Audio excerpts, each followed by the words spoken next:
Сәлеметсіздер ме, оқушылар? Кезекті математика сабағы. Тақырыбымыз 21-ден 100-ге дейінгі сандар. Бүгінгі сабағымыздың мақсаты 21-ден 100-ге дейінгі сандарды оқу, жазу және салыстыруды үйрену. Ендеше балалар, сандардың моделін қарастырайық. Сендер 20-ға дейінгі ектаңбалы сандарды және толық ондықтарды білесіңдер. Енді қалған ектаңбалы сандармен таныс болайық. Кестеде 23 саны берілген. 23 санында 2 ондық, 3 бірлік бар. Ал санның моделін бейнелеу үшін 20 сары дөңгелекті алғанбыз, бұл ондықтарды білдіреді. Ал 3 көк дөңгелек бұл бірліктерді білдіреді. Келесі сан 25. 25 санында 2 ондық, 5 бірлік бар. 20 сары дөңгелек бұл ондықтарды бейнелейді. Ал 5 көк дөңгелек ол бірлікті көрсетіп тұр. Келесі 43 санын өз бетіңмен айтып көр.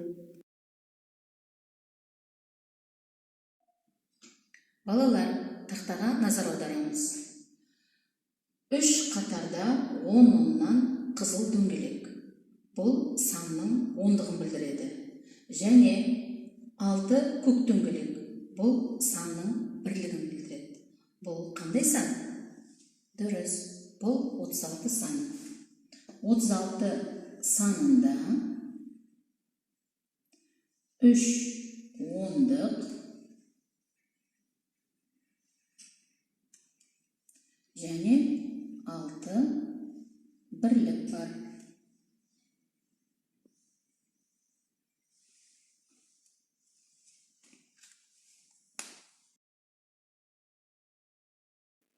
Екінші тапсырма. Дөңгелек сандардың көршілерін ата. Сандық сәуледе 50 санының көршілерін анықтау жолы көрсетілген. 50 мен 1-дің айырмасы 49.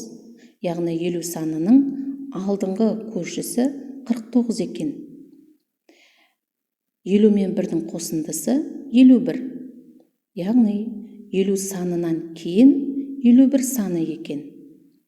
Ендеше 10, 20, 30, 40 сандарының көршілерін анықтайық. 10 санының алдыңғы көршісі 9. 10 санынан кейін 11.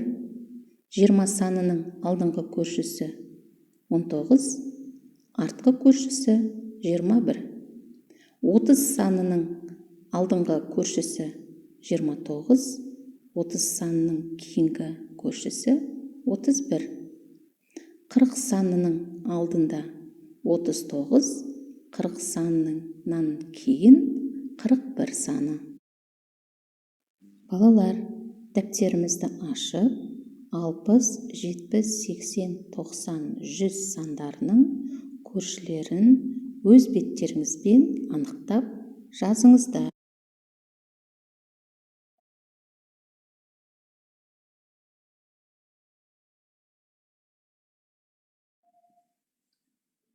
Сонымен балалар, бүгінгі сабақта біздер 21-ден 100-ге дейінгі сандарды оқуды, жазуды, моделін құруды үйрендік. Сабағымыз аяқталды. Сау болыңыздар.